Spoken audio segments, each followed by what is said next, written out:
This Friday, 9th of December at 10 p.m. local time in Qatar, Argentina will look to secure a spot in the semifinals against the Netherlands at Lusail Stadium, the venue of the World Cup final.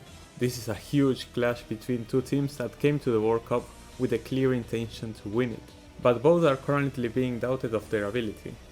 Well, either way, one will get into the top 4 of the tournament, and here we'll analyze who that team could be with some in-depth analysis. If you are new around here, hi, I'm Renk. I'm Argentinian and simply put, I love football, and also talking about it. So if you like what you see and hear, consider liking this video, subscribing, and sharing it with your friends. Now to wrap up the intro, let's see how Argentina and the Netherlands squared up against each other in the past. As two of the most historic national teams in the world of football, Argentina and the Netherlands have faced in multiple occasions. Taking into account all matches, we find 9 games, including 4 Dutch victories, 4 draws, and a single dub for La Albiceleste. Not looking too good. However, taking into account only World Cup games makes the scoreboard a lot more tight. First encounter came in the 1974 World Cup held in West Germany. Argentina returned to the World Cup after missing the 1970 World Cup in Mexico, the only time Argentina have not made the World Cup while taking part in the qualifying process, and was in a bit of a rebuild.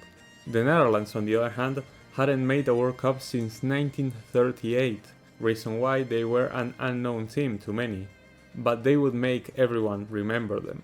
Argentina and the Netherlands found themselves in Group A of the second phase, alongside East Germany and Brazil. Side note, during this time the World Cup had 16 teams, a format of 4 groups of 4, where the top 2 teams from each group advanced into a second group stage, with 2 groups of 4. This is part of that second phase. The Dutch would batter Argentina 4-0 in the opening game of the group, with a brace from Johan Cruyff. The very next World Cup in 1978, held in Argentina, both teams would face off again in none other than the World Cup final. The Dutch were missing Johan Cruyff, who decided to stay in Barcelona after there was an attempt to kidnap his family. Even without their star man, the Netherlands made the final once again, where they would fall short once again. In front of their home crowd, Argentina would win 3-1 in extra time after a goal from Kempes, an equalizer by Naninga, before Kempes gave Argentina the lead once again after a beautiful play, and then Bertoni scored a third to close out the game and give Argentina its first ever World Cup trophy. 20 years later in France, the two teams would play again. The stage, just like it will be in 2022, was the quarterfinals.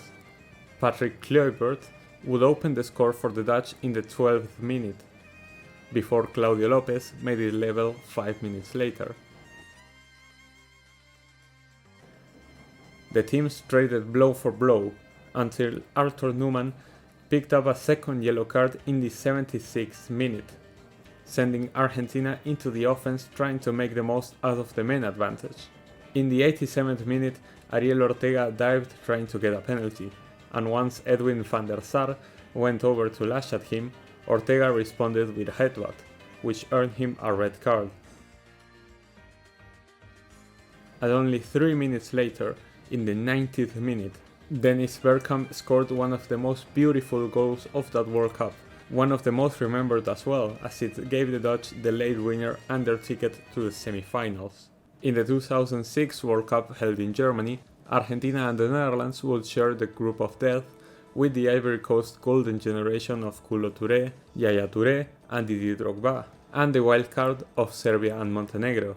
With both teams already qualified in 6 points, the two wouldn't pose much of a threat to each other in a 0-0 draw that would only be remembered for having so many legends of the modern sport play at the same time.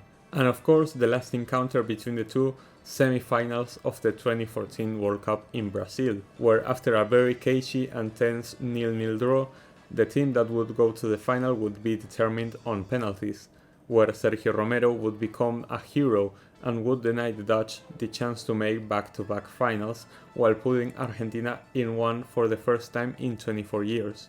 As a side note, the coach of the Netherlands back then was also Louis van Gaal.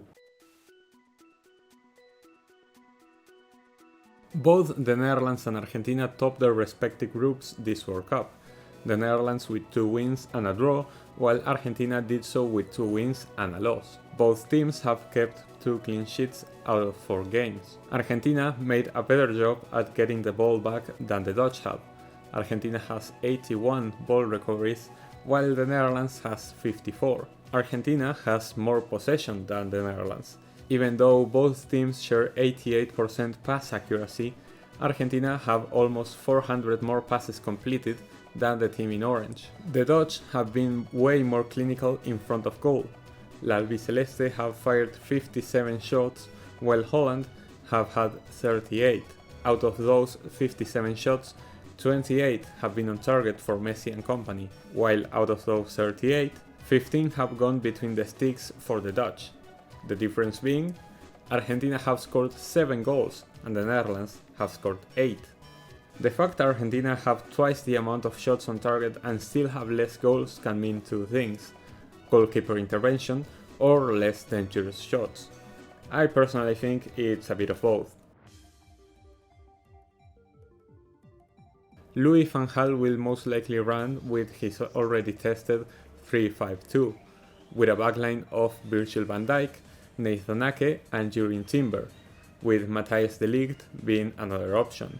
Midfield including Frenkie de Jong and either Bergwijn or De Roon, right winger Denzel Dumfries, left winger Daley Blind, Klaassen as a number 10 providing for the 2 men up top, Cody Gakpo and Memphis Depay. As for Argentina, I'm deliberating on many options, as our team has changed a lot both in starting 11 and transitions mid-game. The main doubts in the Argentinian camp are Angel Di Maria, who didn't take part in the game against Australia, and Rodrigo de Paul, who felt a muscular discomfort during the last training and is also in doubt for the game. If Di Maria ends up playing, we will probably see the same formation we saw against Poland.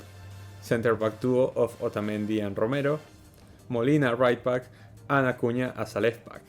Leandro Paredes would come back to that CDM role with Enzo Fernandez and McAllister completing the midfield.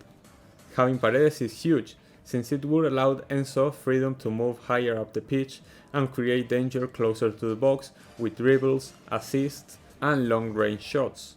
Di Maria would be starting on the right, Julian Alvarez on the left, and Messi as some sort of false 9, although the attack is very fluid with these 3 players. If Di Maria doesn't start, there is 2 options. Number 1, bring on Angel Correa, the player that fits Di Maria's style the most, although maybe we could finally see Paulo Dybala make an appearance if this was the case. The second option would be the more drastic style change. 3 at the back. With Lisandro Martinez, Argentina has the capability to play 3 world-class centre-backs. Not only that, Lisandro being left-footed helps a lot with distribution to stars of play with Enzo and Acuña. But Acuña has to be very sharp on the day to pull this off, or else Argentina will basically be missing an entire man up top. How likely is it that we see this formation? Well, Argentina played most of the second half against Australia with this exact 11. And Scaloni has shown himself very satisfied with how the team performs in this system.